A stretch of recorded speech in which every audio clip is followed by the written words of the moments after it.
नमस्कार, आप देख रहे हैं द न्यूज रूम 24 आवाज़ और मैं हूं पवन शर्मा।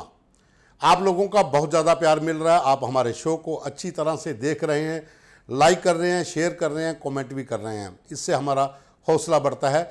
ये आप आगे भी जारी रखिए। तो आज जो हमारा शो है कौन किस पर बारी, उसके नए एपिसोड में आप सबका स्वागत है। हम आपको बताते हैं कि इस समय जिला रजौरी की मेन सीट जो है रजौरी विधानसभा और थन्ना मंडी, इन दोनों सीटों पर कौन किस पर बारी है और वहां पर राजनीतिक समीकरण इस समय क्या है।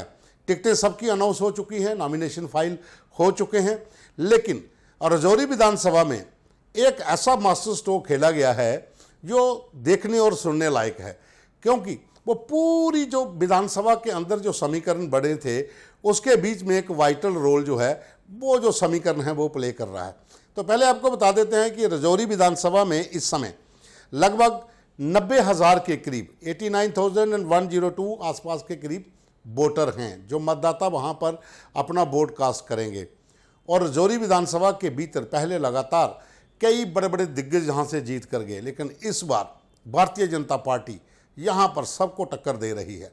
विबोध गुप्ता जो एक्स MLC है, भारतीय जनता पार्टी के बहुत पुराने नेता हैं, जिस समय रजौरी के भीतर आतंकवाद अपने चरम सीमा पर था तो उस समय भारतीय जनता पार्टी का झंडा उठाने के लिए विबोध गुप्ता सबसे आगे थे। कुलदीप राज गुप्ता जो अभी दिवंगत हैं वो भी वहां पर सबसे आगे थे। तो विबोध गुप्ता इस समय भारतीय जनता पार्टी के कैंडिडेट हैं और उनकी तूती बोल रही है अगर कहा जाए इस समय, क्योंकि लोगों का समर्थन उन्हें मिल रहा है।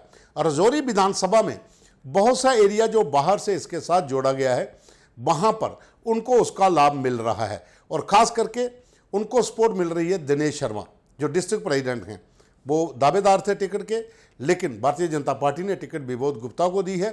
तो पूरी टीम जो है वो इस समय मैदान में है और जो चांसेस इस बार हैं कि रजौरी में पहली बार भारतीय जनता पार्टी अग्रसर है, टिकट जीतने के करीब है, लेकिन मुकाबला कड़ा हो सकता है, वन साइडेड नहीं है, क्योंकि कांग्रेस का कमजोर कैंडिडेट है, इफ्तिखार अहमद है, लेकिन उसके साथ जो इंडिपेंडेंट हैं वो थोड़ा खेल बिगाड़ रहे हैं। PDP के मास्टर तसद्दुक हुसैन है जो एक्स MLC है, लेकिन जो मैंने पहले आपको कहा था कि इस विधानसभा में जो मास्टर जो वहाँ पर एक समीकरण जो बिगाड़ रहे हैं वो हैं तालिब Hussain x MP, Bharatiya Janata party में शामिल हुए थे, टिकट नहीं मिली, इंडिपेंडेंट के तौर पर फॉर्म भर दिया, लेकिन अब वो अपनी सेहत का हवाला देकर लोगों से ये अपील कर रहे हैं कि वह मियां महफूज जो एक इंडिपेंडेंट कैंडिडेट हैं उनके समर्थन में वोट मांग रहे हैं। खुद अगर कहा जाए तो फॉर्म भरने के बाद भी वापस हटे हुए हैं, लेकिन उसका कोई ज़्यादा लाभ मेरे ख्याल में नहीं होगा, क्योंकि जहाँ तो नॉमिनेशन वापस ले ली जाती तो अलग बात होती। आप नॉमिनेटेड हैं, आप वहाँ पर आपका चुनाव चिन्ह होगा, वोट आपको भी डलेंगे। हालांकि वो लोगों से अपील कर रहे हैं कि इंडिपेंडेंट कैंडिडेट मियां को वोट दीजिए। कड़ी टक्कर वहाँ पर है PDP, कांग्रेस, BJP। कांग्रेस को मैं तीसरे नंबर पे इसलिए रख रहा हूँ कि कांग्रेस का उम्मीदवार इतना पावरफुल नहीं है। कांग्रेस ने जो टिकटें दी हैं उसे लेकर घमासान वहाँ पर मचा रहा है। बहुत से ऐसे लोग थे जिनको साइड किया गया और इफ्तिखार को टिकट दे दी गई, लेकिन लड़ाई किसके साथ होगी वो अभी नतीजे आने पर ही पता चलेगा, जब वोटिंग जिस दिन होती है उस दिन। लेकिन फिलहाल जो पलड़ा बारी है वो भारतीय जनता पार्टी का है, क्योंकि पहली बार रजौरी विधानसभा के भीतर बहुत से इलाके जो हैं वो आसपास के जो जोड़े गए हैं वो हिंदू मेजॉरिटी के इलाके हैं और वहाँ पर जो कैंडिडेट BJP का विबोध गुप्ता है वो इस समय सबसे आगे हैं। अगर देखा जाए कौन किस पे बारी है तो विबोध गुप्ता सब पर बारी पड़ते दिख रहे हैं रजौरी विधानसभा के भीतर। और यहाँ पर एक और बड़ी चीज़ थी कि जो मास्टर, जिसका मैंने कहा कि एक मास्टर स्ट्रोक वहाँ पर है, वो जो कैंडिडेट वहाँ पर इंडिपेंडेंट के तौर पर आया था उसने दूसरे कैंडिडेट को समर्थन दे दिया है, तो उसका भी नुकसान उठाना पड़ेगा। लेकिन भारतीय जनता पार्टी के पास एज रहेगा। विबोध गुप्ता का एक्सपीरियंस और उस इलाके में जो वहाँ पर संगठन काम कर रहे हैं उनको सपोर्ट मिल रही है। तो जाहिर सी बात है कि रजौरी विधानसभा में भारतीय जनता पार्टी पहली बार वहाँ पर उस आंकड़े तक पहुँचेगी जो जीत के लिए चाहिए। दूसरा विधानसभा है थन्ना मंडी। थन्ना मंडी पूरा पहाड़ी इलाका है और यहाँ पर 1,22,000 से ज़्यादा वोटर हैं। इस इलाके में जो लड़ाई है, कट्टर लड़ाई जिसके अगर कहा जाए, हम जो मुकाबला है वो इंडिपेंडेंट कैंडिडेट वहाँ पर हैं वो टक्कर दे रहे हैं। रिटायर्ड जज हैं वो, उन्होंने VRS ली थी, अगर कहा जाए तो वो उनको बोला गया था कि आपको टिकट मिलेगी, लेकिन एनसी ने उनको टिकट नहीं दिया, तो वो इंडिपेंडेंट मैदान में है। अपने इलाके में उनका अच्छा रसूख है, वोट बैंक बहुत ज़्यादा है। उनका नाम है मुजफ्फर इकबाल खान, इंडिपेंडेंट कैंडिडेट के पर खड़े हैं, जज हैं। और वहाँ पर उनका जो मुकाबला है वो एडवोकेट कंवर चौधरी, जो पीडीपी के, जो रजौरी के पहले एमएलए होते थे, उनके साथ है। यहाँ पर दो ही मुख्य मुकाबले हैं। हालांकि कांग्रेस के शबीर खान हैं, जो पूर्व मंत्री हैं, वो भी मैदान में हैं, और उसके साथ इकबाल मलिक हैं भारतीय जनता पार्टी के। थन्ना मंडी में भी भारतीय जनता पार्टी ने अपना कैंडिडेट दिया है, इकबाल मलिक वहाँ पर हैं। 4 लोग हैं जो बड़े हैं वहाँ पर, जिनके बीच लड़ाई है। लेकिन अगर हम कौन किस पर भारी का वो अगर हम देखें तो तराजू में सबसे ऊपर जो हैं वो इंडिपेंडेंट कैंडिडेट हैं मुजफ्फर, उनके साथ दूसरे नंबर पर जो है वो एडवोकेट कंवर चौधरी पीडीपी का, उनके साथ ही कड़ा मुकाबला है। तीसरे नंबर पे आते हैं शबीर खान जो कांग्रेस के हैं, और चौथे नंबर पर जो इकबाल मलिक जो भारतीय जनता पार्टी के उम्मीदवार हैं। तो थन्ना मंडी में भी दिलचस्प मुकाबला होगा, क्योंकि पहाड़ी इलाका है।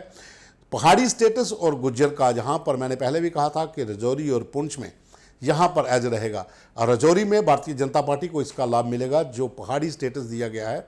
क्योंकि पहाड़ी स्टेटस जब दिया गया था उस समय भारतीय जनता पार्टी ने ये ओपन कहा था कि रजौरी पुंछ में पहाड़ी स्टेटस की जो मांग थी लोगों की, वो भारतीय जनता पार्टी ने जब प्रधानमंत्री रजौरी में आए थे उस समय वहाँ पर वो डिमांड भी उनके सामने लाई गई थी। तो तब उन्होंने कहा था कि बहुत जल्द आपको ये सौगात मिलेगी, और ऐसा ही हुआ कि उनको पहाड़ी स्टेटस दे दिया गया। तो इसका एज जो है वो मिलेगा रजौरी विधानसभा में। लेकिन थन्ना मंडी में समीकरण कुछ और हैं। थन्ना मंडी में जो इकबाल मलिक हैं भारतीय जनता पार्टी के, शायद वो इस मुद्दे को भुना ना पाएँ इतना, लेकिन वहाँ पर जो लड़ाई है वो पीडीपी के कंवर चौधरी जो हैं, उनकी इंडिपेंडेंट कैंडिडेट जो हैं उनके साथ है। क्योंकि कांग्रेस और एनसी का जो अलायंस हुआ था उसके तहत जो जज मुजफ्फर हैं उनको वो टिकट मांग रहे थे एनसी के खाते में, जो टिकट दे दी जाए, लेकिन ये कांग्रेस को दे दी गई। कांग्रेस ने अपने पुराने उम्मीदवार जो शबीर खान हैं, जो एक्स मिनिस्टर रहे हैं, उनको मैदान में उतारा है। लेकिन इस समय वहाँ पर जो समीकरण है वो पूरी तरह से बिगड़ गए हैं, क्योंकि पीडीपी वहाँ पर कड़ी टक्कर दे रही है। अगर कहा जाए तो पीडीपी एज हैं, पीडीपी और निर्दलीय उम्मीदवार के बीच ही मुकाबला होगा। लेकिन जो वहाँ के लोगों की लोकल जो राय है, अगर उसको हम सामने रखते हैं तो उनके अनुसार पीडीपी नंबर 1 पर है, और इंडिपेंडेंट कैंडिडेट जो हैं मुजफ्फर ये दूसरे नंबर पर हैं, और तीसरे नंबर पर कांग्रेस और चौथे पर बीजेपी। मुकाबला कड़ा होगा इंडिपेंडेंट और पीडीपी के बीच में, और रजौरी में भारतीय जनता पार्टी का एज है। विबोध गुप्ता कड़ी टक्कर दे रहे हैं। अब नतीजे आएंगे, वोटिंग होगी, उसके बाद ही फाइनल होगा। लेकिन इस समय जो चुनाव प्रचार है दोनों विधानसभा में, वो इस समय चरम सीमा पर है, और जो प्रचार के लिए बैठकें हो रही हैं, जो लोगों का समर्थन मिल रहा है, उसी से ही अंदाज़ा लग जाता है कि कौन किस पर भारी है। तो रजौरी में विबोध गुप्ता आगे चल रहे हैं, वो सबको टक्कर दे रहे हैं, और वहाँ पर वो भारी पड़ेंगे सब पर। और थन्ना मंडी में पीडीपी के कंवर चौधरी, उनका मुकाबला सीधा निर्दलीय उम्मीदवार के साथ है। लगातार जो बैठकें हो रही हैं उसका समर्थन जो लोगों का मिल रहा है, उसी से यही अंदाज़ा लगाया जा सकता है कि यहाँ पर निर्दलीय उम्मीदवार और पीडीपी, और रजौरी में सिर्फ बीजेपी। तो ये था आज का कौन किस पर भारी, 2 विधानसभा का हमने आपको बता दिया। कल फिर एक नए एपिसोड के साथ आपके सामने हाजिर होंगे। अभी तक के लिए बस इतना ही। धन्यवाद।